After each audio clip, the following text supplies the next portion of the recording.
गुस्से का तो वो शुरू से तेज है, लेकिन हाजरा से कब अटक गया?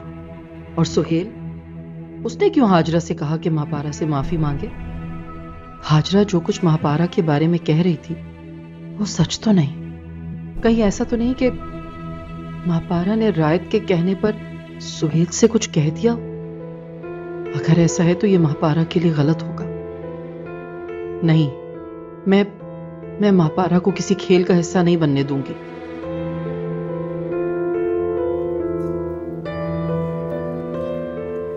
अम्मी जी, आप यहाँ पे बैठी हुई हैं, मैं आपको पूरे घर में ढूंढ रही हूँ। अरे वाह, मेरी बेटी तो बहुत प्यारी लग रही है।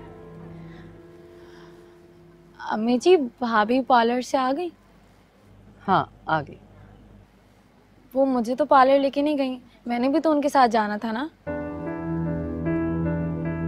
महापारा, बेटा मुझे तुमसे एक जरूरी बात करनी है। जी जी बोले।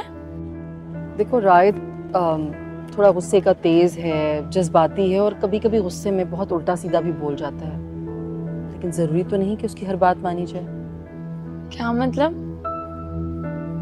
मतलब भाभी इस घर की इज्जत है, इस घर की बड़ी बहू है ना? जी जी बिल्कुल है। तो सास के बाद घर की बड़ी बहू जो है वो घर की सरबराह होती है ना?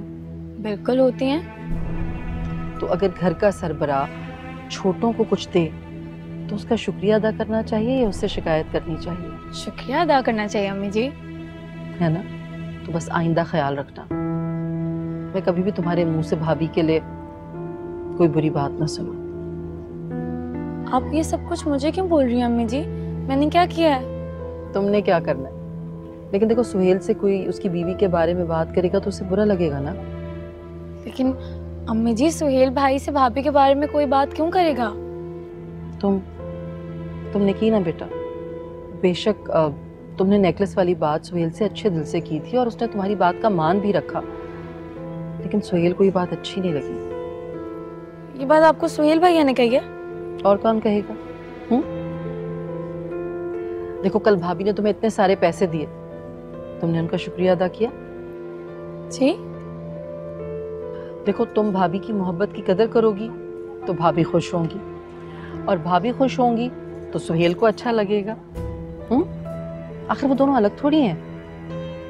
और हाँ, तुम भाभी का शुक्रिया सुहेल के सामने अदा करना ताकि सुहेल को अच्छा लगे। जी अम्मी जी, मैं आती हूँ अभी।